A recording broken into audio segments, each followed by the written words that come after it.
Coming in Hot is presented by Betano. The game starts now. Here are your hosts, Brent Wallace, Jason York, and Bobby Ryan.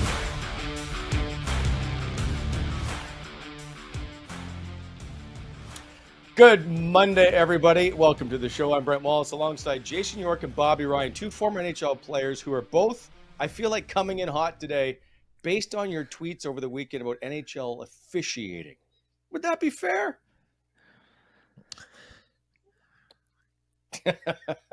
Yorkie? You won't get a fine here, guys. You can comment. Yeah, I thought we were gonna talk about Bob's March Madness comedy pool. That's what I'm fired up about. No, that's later. Hey, listen, that's later in the summer. The officials are the officials.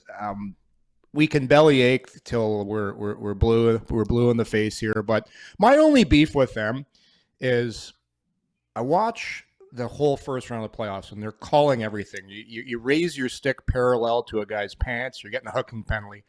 Then all of a sudden in the Toronto game the other night, they let everything go. Guys are getting run from behind. You look at the Edmonton game the other night, not last night, but 2 nights ago, they weren't calling anything. Then you watch the Dallas game and poor Marcus Foligno, the guy's just playing physical, and the refs decide to, just ruin a good hockey game. So that's my only thing. Just have some consistency because the players are confused right now. They don't know what set of rules. Is this regular season rules or is it playoff rules? Can we do this? Can we do that? The only consistency is the same refs that botched that Edmonton game 2 nights ago did the Dallas game. So there's your consistency. You got a crew of refs that were terrible in back-to-back games. So there's my rant on the refs. And I can't even disagree with you in any area. There is zero consistency. Players don't know what the line is, where to go with it. Do you finish a hit at this point, right? Like, can the never hit league right now? You cannot. As soon as that stick goes parallel, we're calling it. It's just it's been a shit show for the refereeing has been a shit show. It's tough. So I sent a tweet out the other night about the Morgan Riley hit on point. And I said, based on how the referees have been calling all the ticky-tacky shit, that's probably an interference call or a hit for hitting too hard because that's what they've been calling. That's been consistently what they've been. Then they decide, okay, don't call it. And I'm like, okay, I'm fine with that because that's hard playoff hockey. That's a good hit. Point puts himself in a bad position. It's a bad outcome of one player getting the upper hand. But then you go to the next game the next night, and it's like Marcus Foligno. Here's an example of a player being aggressive on the forecheck and just being too strong, and he gets a penalty. And not only a penalty with the game on the line and under 5 minutes to go. And that's what drives coaches and players nuts because they're watching all the games, they're seeing what's going, what's not going. And then you got stuff like that. So it's terribly inconsistent. And there's so much on the line. There's so much money. There's careers. There's everything. And then no consistency through the officials. And that's why you're seeing everybody that's paying attention to the playoffs so outraged with what's going on with the officials because it's not just me. It's not just Bob. It's everybody. Everyone's seeing the same thing. Yeah. And I will say normally I'm a referee apologist. Listen. Yeah. Tough job. The professional sports, that's a hard job to do. And I think they do an extremely good job, typically. I will say, though, the playoffs have been a disaster. And you guys tell me, because I know, listen, you've played in the playoffs. You understand the grabbing and clutching that happens a lot more. Did you guys see the shift with Radko Gudas and Brad Marchand that went on and on? And it was like Yeah. Gudas was basically mugging him every chance he could. And I didn't understand why there's no call. If in the regular season, that's a call. You had about 9 times you could have made a call on Radko Gudas for mugging Brad Marchand. I didn't get it. I just want they let it go somebody because to it's tell Marshy, me. maybe. Well, that's they right. Must have let Yeah. it go. Yeah, but I don't know. Yeah. I haven't seen it. I got to be honest. I haven't seen that shift. I'm gonna look it up. But they're like, that's just Brad. We'll just leave him out there. Like whatever goes with him. But I just, you hope after this series they all get a little bit of a whack here and a call from the higher ups and say, hey, listen, you need to assign referees to a series, and at that point, you need to establish a baseline in the series early. Are we letting you play, or are we calling it tight? Where are we going to go from here? What kind of series is this going to be? Because, like Yorkie said, there's too much on the line to be getting it wrong night in and night out. Do you know, Wally? Do you know what this is what makes hockey such a tough sport? Besides the fact it's so fast, you're playing with sticks, with a puck, and you're on razor sharp blades. It's the only professional sport where there's two sets of rules. And what I mean by that is there's a set of rules. There's a set of rules between the whistles where if you accidentally get your stick up and hook a guy, or you hit a guy, but your shoulder just happens to follow through up towards the head, you're going to get a penalty. But then there's the other set of rules after the whistle, which there really isn't a rule book for. Can I punch this guy in the head in a scrum? Can I punch him once? Can I punch him twice? Can I face wash a guy? Can I do what Matthew Tkachuk did? And listen, I love Matthew Tkachuk. I love what he does. But did you watch him last game after the whistle with Allmark? Like, are you allowed to face wash the goalie? Are you allowed to punch the goalie? Can you do this? So if you did what he did during the whistle, you're getting a penalty for sure. And who knows? It's just hockey. I love hockey. I love the physicality, but I really think they need to sit down and get together and say, we got to clean up our act after the whistle so people know what, like, it should basically be black and white. After the whistle, first guy to touch a guy or punch a guy is gone. Kind of like the NFL, right? Yep. After the whistle in the NFL, is the first guy to do something is gone. But again, hockey just doesn't do that because we want the scrums, we want the pushing.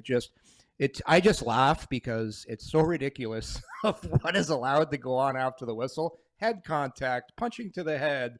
But during the play, we care about concussions. After the play, we don't care about concussions. So it's when you really think about it and dumb it down, it's idiotic what hockey allows after the whistle. When you really think about it. You got to love the guy that just on the outskirts of the pile waiting for a face wash. Like, right? The guy that comes in, right? Whistle blew. Hang on. Ah, got you. Like, one of my favorites. If you could ISO cam the third guy in every time, it's hilarious. Right? Oh my God. And like the Tampa, like this is the last place people will think that we're defending the Toronto Maple Leafs on a show where we should concentrate on the Ottawa Senators. Austin Matthews is picking up hockey sticks after a scrum and gets tackled by Stamkos and forced to fight. Nothing to see here. You're getting 5 each. Like, only after the whistle of the NHL does this stuff go on. Right. Where? Who knows what the rules are? Who knows? Nothing to see here. Play on. Did you see Sheldon Keefe's quote and then John Cooper's response? He's like, actually, that did us zero good. We were probably going into that with a power play and we ended up with a penalty. So I have no idea what Sheldon Keefe is talking about. I saw the full clip of John Cooper yesterday. I just started laughing because I was like, when Sheldon Keefe said it, I went back and watched it. I was like, I don't think he saw the play. Like, I don't think he saw what happened at all. Oh, it's so. Yeah. And Wally, just to be clear, hey guys, for people who listen, I love the stuff that goes on the whistle. I think it's great. The gamesmanship. You got the Matthew Tkachuks that are great at it. And then you got the Austin Matthews that are like, I've never been in a fight in my life. I didn't know what to do. Like, it's awesome what goes on after the whistle. I'm just saying, who knows what's going to happen? It's just so confusing because there's two sets of rules in hockey. That's all I'm saying. Yes. But I will say, though, there is every fan base thinks every NHL official is out to get them and that Gary Bettman wants the other team to win the Stanley Cup. Yeah, that's ridiculous. I think that's ridiculous. The furthest thing. Yes, like Toronto for 1 minute goes, man, Gary Bettman doesn't want the Leafs to win. You know what? The NHL would love to see the Toronto Maple Leafs win the Stanley Cup. It would be fantastic for the game. But I don't think the officials are going into the game caring. Yeah. I just have a problem with that one. I'm friends. Dave Jackson, former referee, great friends with him. They got a tough job, like you said. The integrity of the NHL referees is outstanding. I would never ever say to a ref or accuse a ref of saying they did that on purpose. Not a chance. Not a chance. It's a tough job. Hey, it's a tough job, but they have to take criticism just like NHL players take criticism every day. I really think they need to be more accountable. I know they have their crew and their supervisors. I don't think they should be carted out after games, but when they're bad, like that crew was back-to-back games, I just think they need to answer for that. I really do, because there's so much on the line. So, okay, but how do they answer for that? So if you have a ref come out, Wes McCauley, and he says, you know what? I blew that call. The next game, they're going to watch Wes McCauley to hopefully make sure he has a makeup call because he blew that call. I just think. Like, go ahead, Bob. Fines? How do you fine them? I don't know. Do you? Yes. There's maybe you fine them, but I don't know about that either. Speaking of Wes McCauley, little segue. I was standing in the supermarket there the other day after dropping the kids off, and I looked down the way, and I'm like, I know that guy. Who is that? And he looks at me, and he's like, Bobby? I said, Wes? So he just moved down here around the corner from me, not too far, and we sat there and talked for a little while. So we got another guy in Tennessee. Another good one. Man, he's one of the most personable, great refs out there. But yeah, he's great. I don't think you can do anything but maybe establish a baseline and find them based off that baseline. But that baseline's hard because I think that baseline has to move based on the situations of the game, and that makes it really difficult for refs. Well, there is a grading system, and they are looked at internally, and so the good refs who consistently rank higher get the better assignments and so on and so forth. So there is accountability. We just don't see it because it shouldn't be anything that we see to begin with. If they aren't good enough, then they won't be in the league, or they won't be getting the Stanley Cup final or playoffs or whatever. So there is that. But how does the play in Florida with Bobrovsky sitting on the puck basically not get whistled, and the one in Ottawa with Sogard ends up in the net, right? That's the kind of consistency that drives people crazy. There should be the same standard. And I always thought the standard was as soon as you can't see the puck, the whistle blows. And suddenly they're like, no, we could see it there. I'm like, there's no chance you could see that puck. None whatsoever.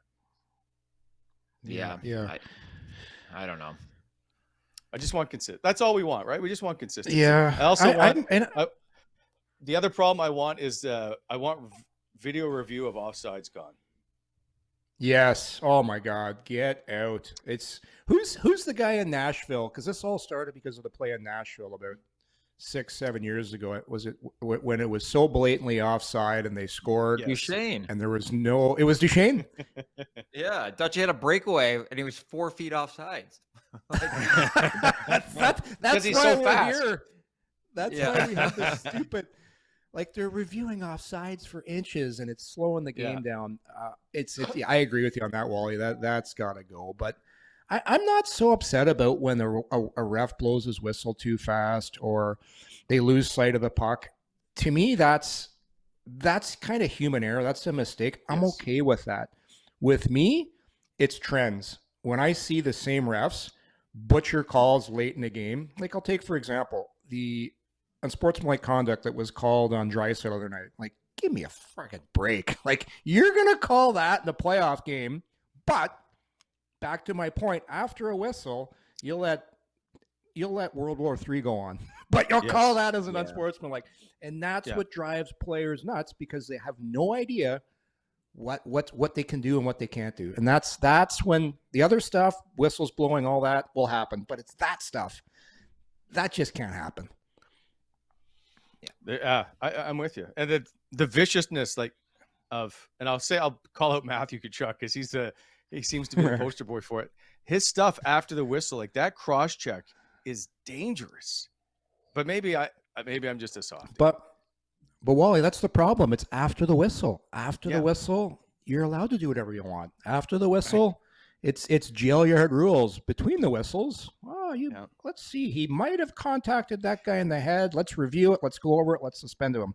After the whistle, it's all good. And I think that there's if you watch that same scrum, one of the two, because there was one after each period, I think it's Tkachuk goes around the back and he's kind of got his stick that he's trying to shove inside the scrum as well. Like, just that stuff of, man, it's entertaining. It's gonna, Yeah. I don't know. It somehow has to come to an end, I would think, but maybe not. I don't know. Anyway, I don't think it's ever ending completely, but you got to police it a little better. Yeah, just make some calls. All right, we're moving on to Yorkie's favorite topic. And so before we do that, it's time for everybody's favorite current game show sponsor reads. Brought to you by Betano. Our show is always proudly presented by Betano. Go to betano.ca where the game starts now. Live in-game parlaying, betting. Of course, don't forget the online casino. Use Bet Builder. They do have special bets throughout the game. Check that out. Go to Betano where the game starts now. And we'll update our playoff scoreboard at the end of the show here. Oh, I need to pick one of you. Bobby, you can have Renfrew Pro since you scored more goals than Yorkie. I like that. As always, our show held together loosely by Renfrew Pro, which is the original hockey tape, the one with the green core, available at all major retailers. You can also find them at renfrewpro.com. The most important feature is that it's hand tearable, moisture resistant. It helps with puck control, and you can use what the pros use. Go at them at renfrewpro.com. We have another board for this now. Yeah, you just got to be patient. There we go. Give them a follow, Renfrew Pro on Instagram. You can tag your teammates for you have unlimited entries. Share it to your story for 10 bonus entries for Free Tape Friday. Tag your teammates. Give them a follow at Renfrew Pro, renfrewpro.com. The one with the green core. Feel the game. Boom. Oh, man. Caffeine. It's early here, boys. Caffeine's kicking in. Oh, yeah. You got the... Was an hour difference in Nashville? Is it an hour or 2 hour difference in Nashville? Hour. Just an hour. You're an hour.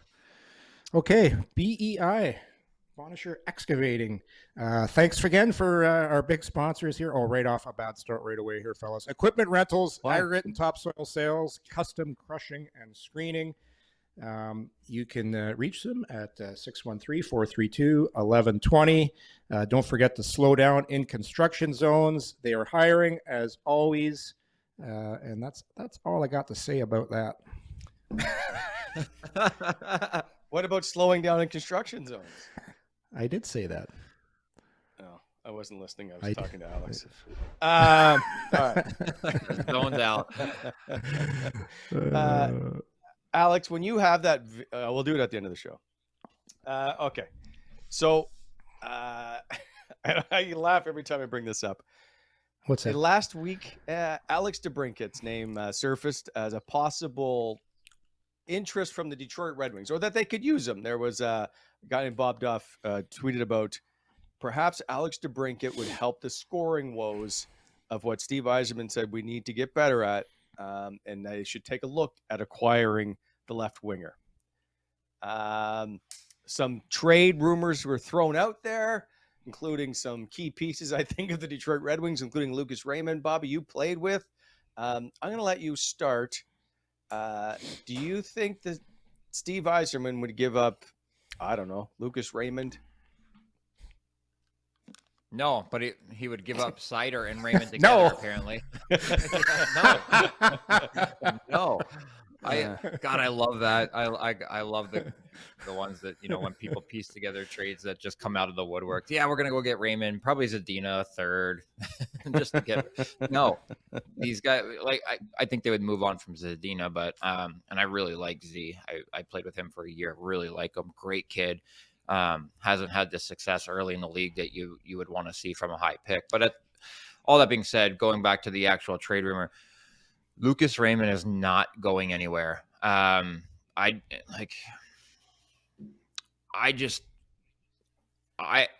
played with him in the very short period of time through training camp and then watching him through his rookie year, he's exactly what Steve Yzerman likes in a player. He's exactly what you build around, or not build around, but you bring in as a young right-handed shot that can play the power play. Like he's a very cerebral player. he's not going anywhere. I don't know what the trade would look like. I have no idea, but that is not going to be part of it. That's probably and I said yesterday on Twitter to somebody, Lucas Raymond is about as untouchable for the Detroit Red Wings as Brady Tkachuk would be for the Senators. That's, I'm not, and please, for the chat thread, make sure that I'm not comparing the players. I'm just saying that that's the untouchable factor, right? Because then all of a sudden I'm going to get blown up on Twitter again. Yeah. I'm not comparing Ryan the players. Thinks Lucas Raymond is Brady Tkachuk. Right. Yeah. Alex, make sure you just cut that when Bob compares the players. Just cut it right there. Yeah. Thank you. Cut the clip. But that guy's not going anywhere. He's not going anywhere. I think that there's probably deals that could be worked around, but I don't know if DeBrincat's the kind of player that Steve Yzerman's going to target. He targeted a player like David Perron, who's older, right-handed shot that can help on the power play, and did for a good period of that season. But I just don't think I don't think he goes after DeBrincat. I'd be very, very surprised. But I mean, you'll have to weigh in on this, Yorkie, if there's deals out there that are worth,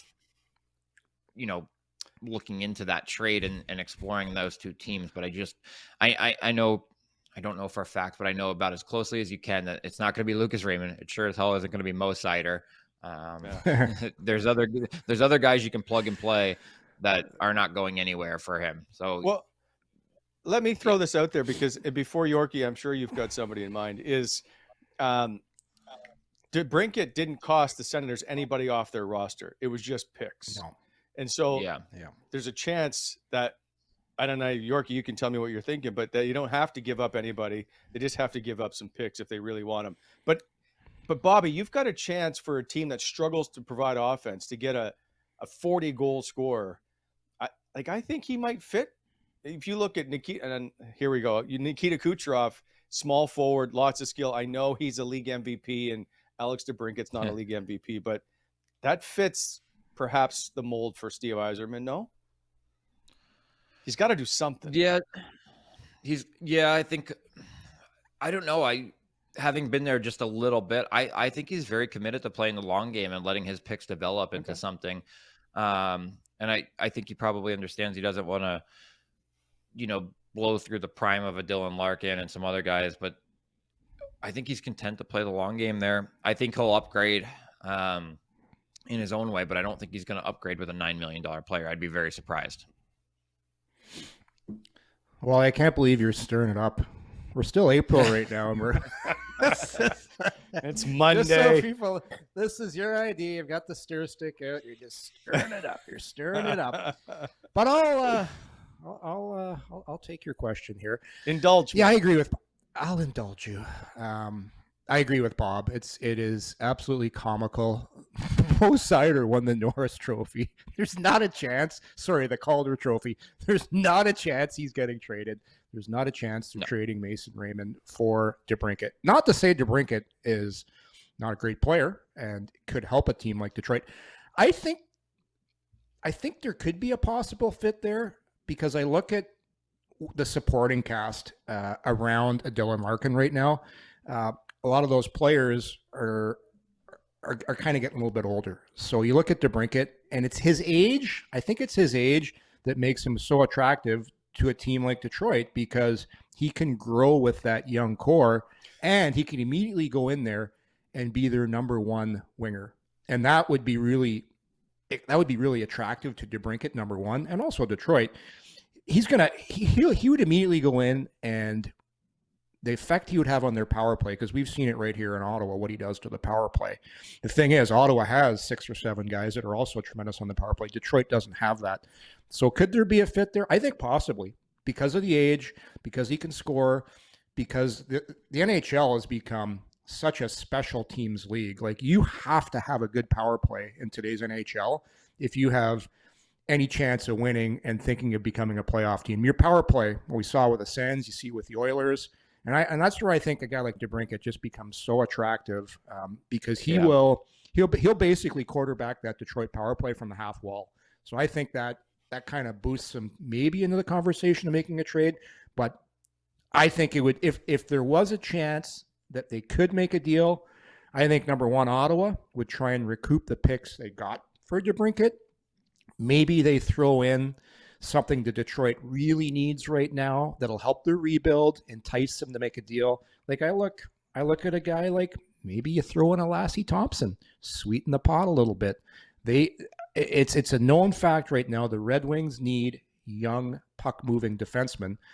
Right now, Ottawa's in a position of strength at that. So maybe you throw in a guy like Thompson. And I would try and get back from Detroit a player that can play right now, that can come in and potentially be maybe a top 6. I don't know if he's a top 6, but a guy that can just make you like a real NHL player that Ottawa didn't seem to have after their top 6. Like, you really look at the strength of the Senators, it's their top 6. But after that, they just don't have a lot of quality NHL players that we're watching right now in the playoffs right now. Hey, guys, like you look at the teams that have success in the playoffs, their rosters are loaded with guys that know how to get it done in the playoffs.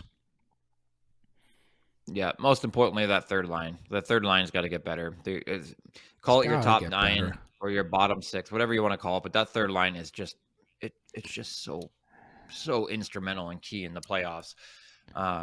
That Ottawa wouldn't have the depth. I don't think would have the depth to compete with a lot of third lines in the league right now. You got to get bigger. You got to get heavier. You got to get faster.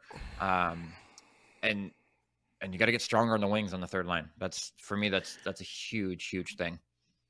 Well, watch Boston right now, and I know they're the best team in the league, but I think they got the best third line in the playoffs right now with Taylor Hall on your third line. You look at what Nick Foligno's doing in the playoffs, and I'm not saying Ottawa needs a guy quite the age of Foligno, but I'll look at a guy on Detroit's roster right now. Could they get this guy? I don't know. Detroit just signed him to a long-term deal. I look at a guy like Andrew Kopp. Andrew Kopp is a guy, once playoffs arrive, you know exactly what you're going to get, and he's going to make your third line a hell of a lot better than it is right now. He's only 28.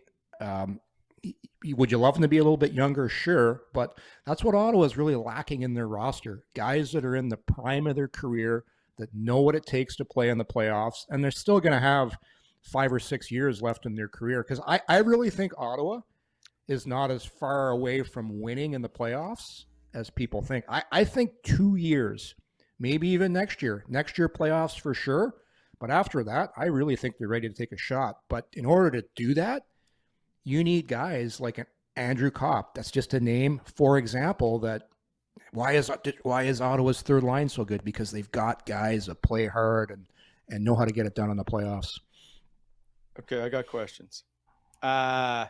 What's your trade you're proposing? I'm not proposing a trade, but if you look at Detroit's roster, and I went down their group of forwards on who I think could potentially be a fit with what Ottawa is trying to build. Here's Ottawa wants to be a very hard team that some skill, that plays fast. Brady Tkachuk is the face of your team. He's the face of your team with Tim. Are you going to get him? No. But I don't think there's enough guys in Ottawa's lineup right now that make it hard on their team's defense, that play playoff type hockey. And that's my thing with DeBrincat. If you're going to give DeBrincat $9 million or give him to a long-term deal, not that I don't think he's a great player, I would rather spread that money out. Maybe spend $5 million at position. That leaves you some more money to make your third line that much better. So I'd try and recoup the draft picks from DeBrincat, and I'd try and get a player like Kopp in return, because I just think he really fits the mold on what the Ottawa Senators are trying to do. I know he's got a no trade and no movement, but that's where I would start sniffing around if in fact there's a deal to be made there. I like guys like Andrew Kopp because you know what you're going to get. It's hard to play against, and you're going to get a ton of draft picks in return. So you got the board with that trade, Wally?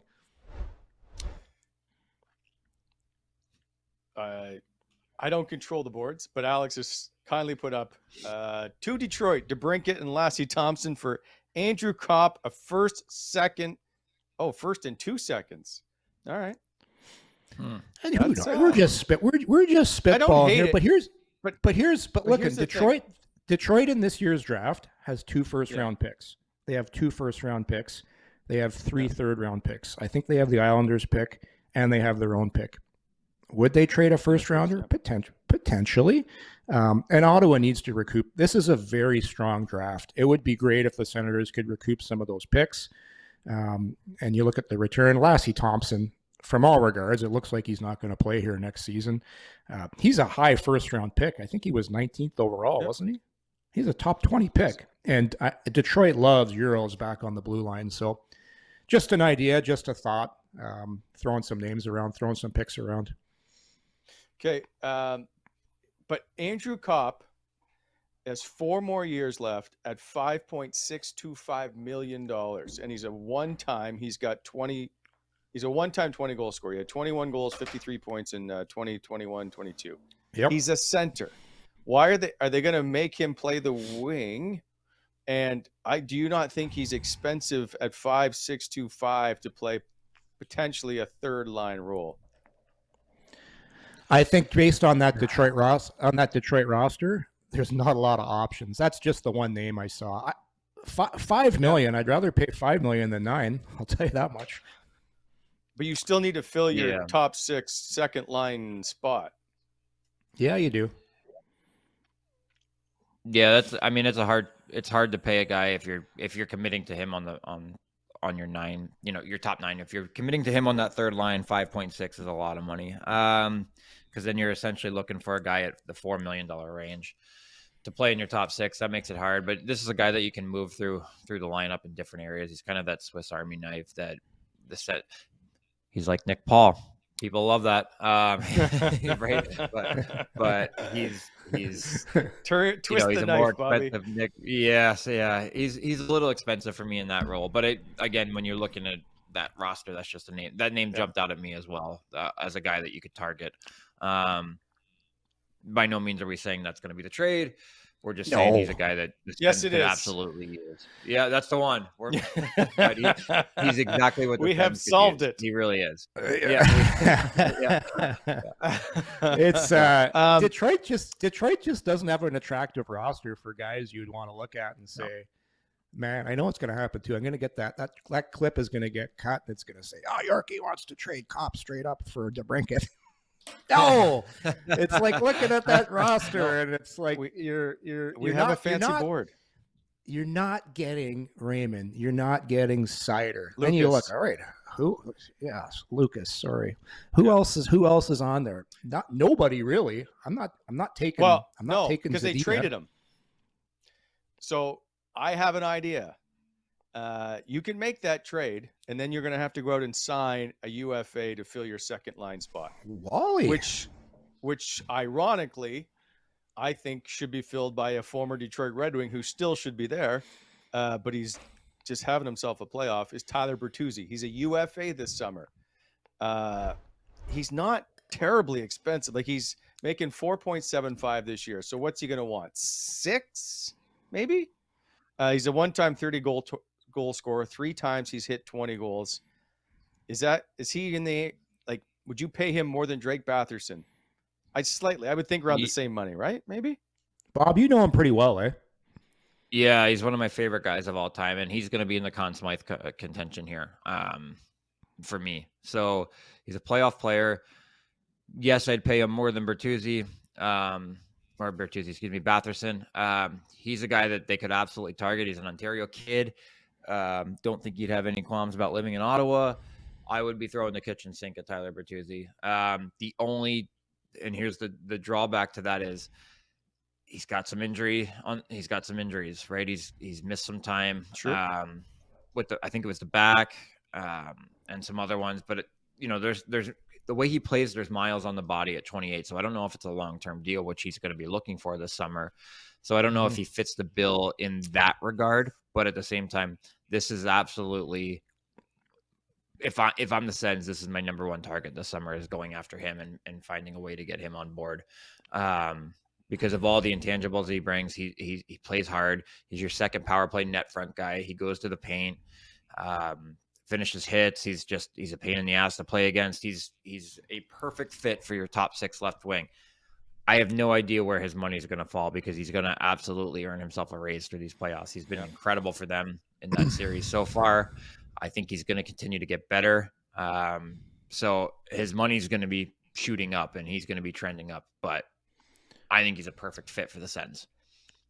Bob, who you taking for a playoff run for the next 3-4 years? Who you putting on your team? Alex DeBrincat or Tyler Bertuzzi? Tyler Bertuzzi. It's a fair question. It's a fair question. I'm asking the guy that's played in the league most recently, knows what it takes. Here's a guy that knows what it takes to win in the playoffs. And let's be frank here. The goal of the Ottawa Senators for the next 4 years is not to qualify for the playoffs. The goal of the Ottawa Senators within the next 4 to 5 years is to win the Stanley Cup. Especially, we can all agree, they've got the best young core in the National Hockey League. I think they do. Moving forward, what you see next 4 to 5 years. So, there's your answer. If you're going to win the Stanley Cup, who do you want on your team? I'm taking Tyler Bertuzzi all day. Object, Your Honor, and say that the council is leading the witness. It's a friggin' question. Listen, all right. I'll move on. I have another guy that may even be slightly better for you then. If you perhaps might be cheaper and might just be healthier. So Michael Bunting from the Toronto Maple Leafs. Twice he's hit 23 goals in his career. He's not making much money because he's just, I think he's at 1.5, $950K. He is a UFA. You got to think he's going to get paid. And why wouldn't he? I think he's a top 6 guy. 103 PIMs this season. I love his game. He's annoying as hell. He goes to all the places you need to get to mix it up. He would be perhaps my number one target besides Tyler Bertuzzi. I might even go after him before Bertuzzi. Well, in the perfect storm, the Leafs lose in the first round. If you're trying to acquire Bunting, they're still upset at him for getting kicked out, and maybe his value goes down and you get him at a more reasonable price. But if the Leafs win and he goes on, he gets back, who knows what his number is going to be. Yeah, that's good. Well, you did some homework this weekend. Look at you bringing it. 2 guys so far. Bertuzzi, you're exhausted. Yeah, I like Bunting. Yeah. I like Bunting. My only thing is he's really benefited from playing with world-class players. Okay, but he's going to come to Ottawa and play with world-class players again in Claude Giroux, Derek Batherson, Josh Norris. Like he gets them again. Who was he? Who was his centerman for his year when he threw up? Who does he predominantly play with in Toronto? Isn't it Matthews? So I thought so. That his first year, yeah. When Austin Matthews is on the ice, like every single person, you're double coveraging him. Everyone's all over him, and I just want to see more of Michael Bunting. I want to see what he can do throughout the playoffs because so far it hasn't been a great start. So I just think that goal total is a little bit of a mirage. I don't know how much money I'd want to commit to him because don't forget too, the NHL is all about opportunity too. And I know it took him a while to earn his opportunity, but getting to play those minutes, the power play time he's gotten, man, I don't know how much money I'd commit to him. I'm kind of in the same boat there. Well, yeah, I don't think you're going to lose on that contract. I think you're fine with Michael Bunting at $4 million. At 4 for sure. Again, yeah, for you're all day. I don't know if I'd want to. Like, this is a guy he'll be 28 when this contract, opens up for him. I don't know if he's your guy. He's got to grow up a little bit with the sideways stuff that he does. Because imagine him getting riled up because Brady's riled up. You're looking at him running around, and I don't know if you want that in your top 6. I think Michael Bunting's somewhere between your second and third line at all times, and at $4 million, you can stomach that. But I just don't. I think the goal totals are a bit of a mirage as well. I don't know if he's your guy there. I like the player, and I think he brings a lot to the table, and does kind of fit the way the Sens want to play. I just don't know if he's going to score at a second line rate without an Austin Matthews on the ice. Okay, hang on. So we said we were going to move on from Alex DeBrincat because there weren't enough goals to go around, and he's not necessarily needed because he would never probably reach 40 goals again. So you got to bring in somebody who's a low goal scorer who helps create space for the other guys to get their 35 goals in Josh Norris. This is exactly what you want. A 20-goal scorer who goes to the net, creates havoc, is an asshole to play against. He's perfect for that spot. Yeah. I think he fits the bill in a lot of ways. I just don't know if his I guess I'll say this: his body of work is not nearly complete enough for me to go in and say, here's 6 years by $4 million. He's been in the league a year and a half, essentially, right? Exactly. So that's so going back. I'll go back to Andrew Kopp. So if I take Andrew Kopp, who's roughly the same age, and he plays predominantly with Austin Matthews, he's probably going to score 30. He's going to get you 30 because he knows the ins and outs of the NHL. He's a smarter player. He's more responsible defensively, and he doesn't fly off the handle as much as Bunting does. You pay a little bit more, $5 million versus $4 million. In the NHL, do it once, but then do it consistently over years. For me, Bunting hasn't done it consistently throughout the years where it's so tough. And I like the player. It's just, he's a little bit of a victim of his circumstance because you don't really trust to think he's going to be able to do that. And I know your point with the goals, Wally, but sometimes I question his headspace on the ice when he's playing as far as decision-making goes. But we'll see. I think we'll get a better idea for what Michael Bunting is the longer these playoffs go, and he'll write his own story. For me, I want to see him play more. I can't make you guys happy. Okay? I can't. You did. Hey, you brought Bertuzzi. You brought Bertuzzi to the table for glowing reviews. Bob's ready to sign him right now for whatever he wants. I had him at the World Championships one year. I really and I got a chance to meet him. Like, I really like him. I think off ice, like Bobby said, he's a really good character guy. Huge fan of his. I would have a Bertuzzi jersey probably if he came to Ottawa. He's like, imagine Brady running around, and you got Bertuzzi stirring it up too, and also it'd be ideal. Michael Bunting on the third line. We're not taking Bunting. Bertuzzi, yes. Bunting, no. And then Andrew Kopp. Okay. Kopp, yes. Moving on to our I just want to take a look at how things are going for us in our little playoff predictions. I'm brought to you by Betano. Okay. Download the app, by the way, at betano.ca, or the game starts now. Okay. So I've got some issues here. By the way, the Islanders should be out.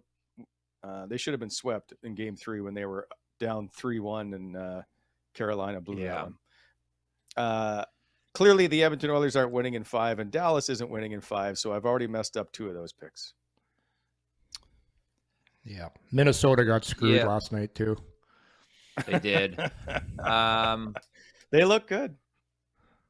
I guess I like that you took Carolina in 5. Well done. As soon as I made that pick, I was unhappy with it. But I like where I'm sitting for some of the other ones. I'm not too worried about how many games they get it done, and I just want all my picks to come true. LA's been good, man. That's a good series.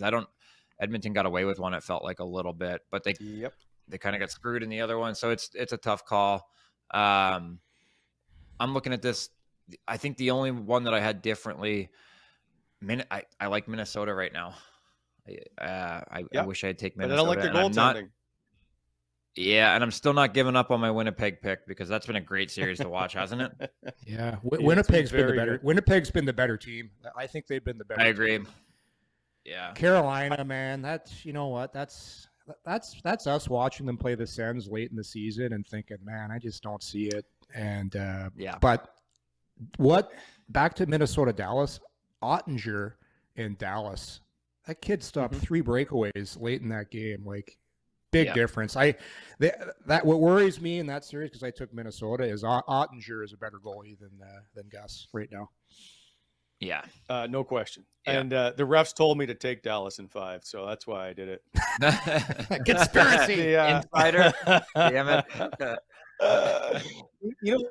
2 things I've noticed. One is Carolina's still winning, and they're getting hammered. Like, that game yesterday was vicious for the Carolina Hurricanes.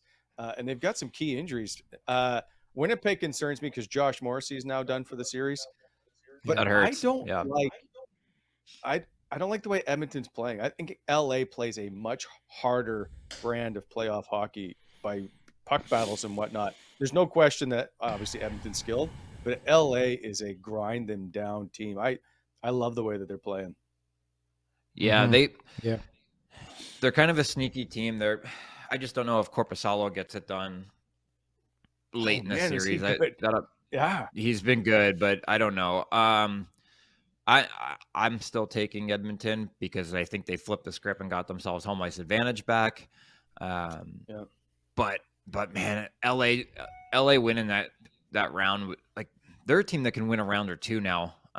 For me, so it's a good series. I like the way they play. They're very, very structured and just go about their business. So they're a good playoff team. I don't know. I think Connor and Draisaitl find a way to get past that first round this year. Yeah. But I do agree with you. I agree with you. I don't like the way they're playing at all. I saw a stat last night. Every single Edmonton goal Draisaitl's been on the ice. We talk about McDavid so much. We forget how dominant Draisaitl is in the playoffs. You see him protecting the puck. Like, he took about 5 cross checks. Nobody can take the puck off his stick. He's taken that series over. And Evander Kane's woken up now. That goal he scored to put that to overtime. Like, we forget he's also a big time player. As long as the refs keep earning them. The power plays. The Oilers' power play is just it's all world. I think they're going to win this series with the power play. And don't forget too, they switched goaltenders up last night, didn't they? Campbell. Ended up playing in that game. So there's a storyline there. Switching goalies midway through, and Campbell made some big saves late in that game.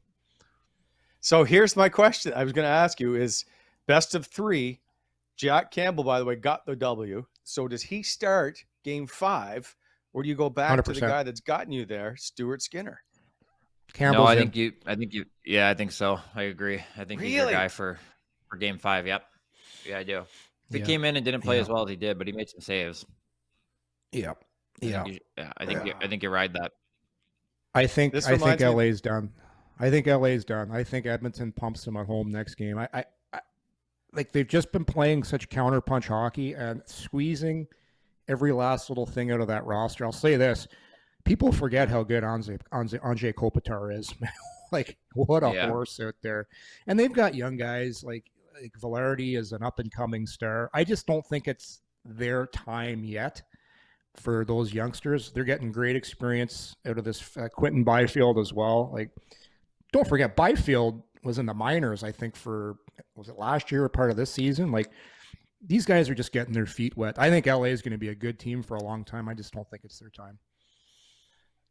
Gabe Velarde, by the way, trains in Ottawa during the summer. So what a player. We're going to count him as a local guy. Bring him in. Sign him up. He looks good. Okay, before we go, Alex, do you have the video? We have a shift of the Radko Gudas, Brad Marchand. I don't know what to call it, but just have a look. Alex, when you have a second. I just don't understand how there's no penalties on this play. Maybe I'm wrong. Is it after the whistle? You know what? Alex is probably on his union break now. Oh, well. Mandated. Alex? You home? All right, fine. I said I give up. He's making some toast for the kids. All right, here we go. They're in the corner along the wall here. All right, okay. 2. There's 4. Okay, wait till they come out front. Stick. Grabs, that was a dive. Throws him down. Front of the net. He gets cross-checked there. And I think this is it. And then he just, fills him in. Yeah.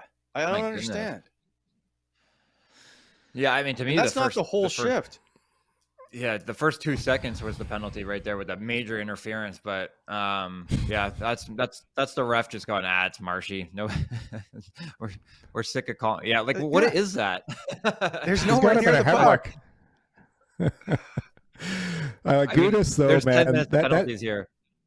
That beard of his and his whole look and he's got that visor down around his mouth. Like, Yeah. he's just Yeah. every So- team in the league would love this guy on their blue line. Okay, Dude, he's a he's so UFA strong. this summer. So No, would you I'm not sign doing him it. He's- in Ottawa? No. He's a right-handed No, shot. No, I'm not. Not that I don't like the player, I do, but no, he's older. You got to find something that can grow with the team. I don't think he's the guy. He's 32 years old. He's 32. He's going to be 33 in June.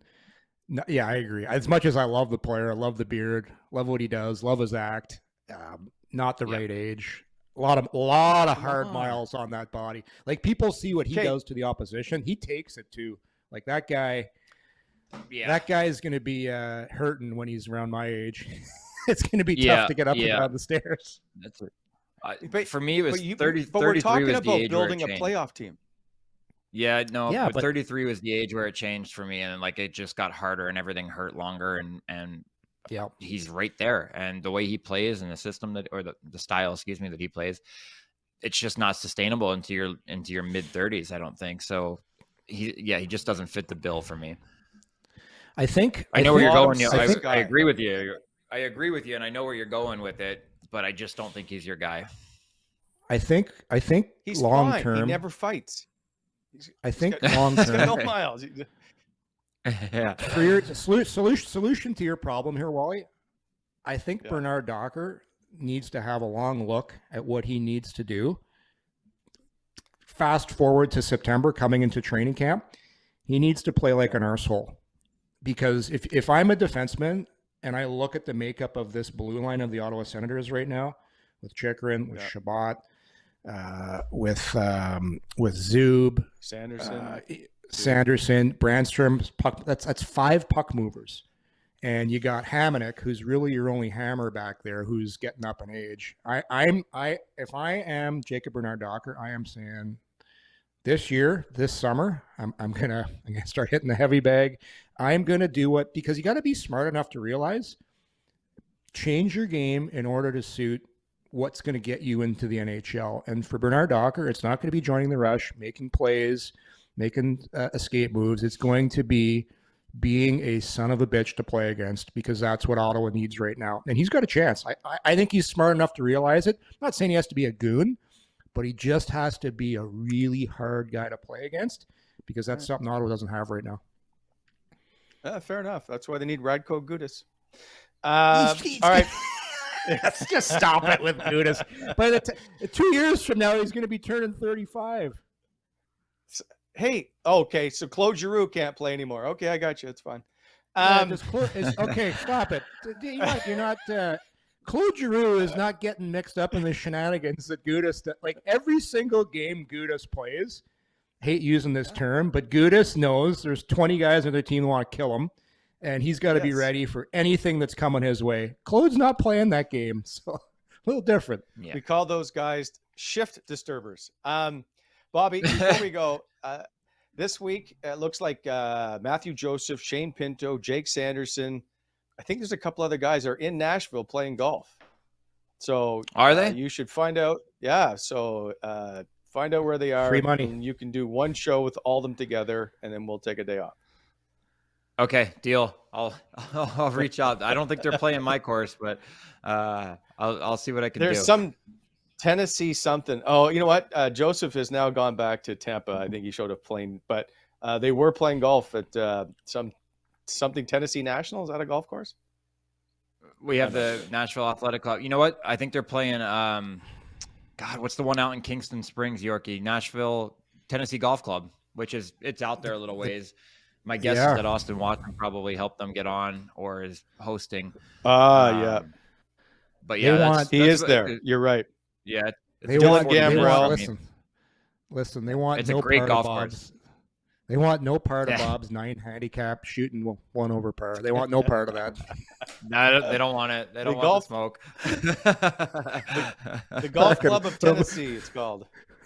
Yeah, they're out in Kingston Springs. It's a little ways out. Great golf course, though. All right.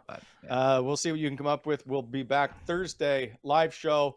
We have a new segment that I'm going to unveil for you two to see how smart you are. So I like it. join us, won't you, Thursday? See you guys. Thanks for watching. Take Hey, care. boys. Coming in Hot is brought to you by betano.ca. Please hit that like button and subscribe to our channel to never miss an episode.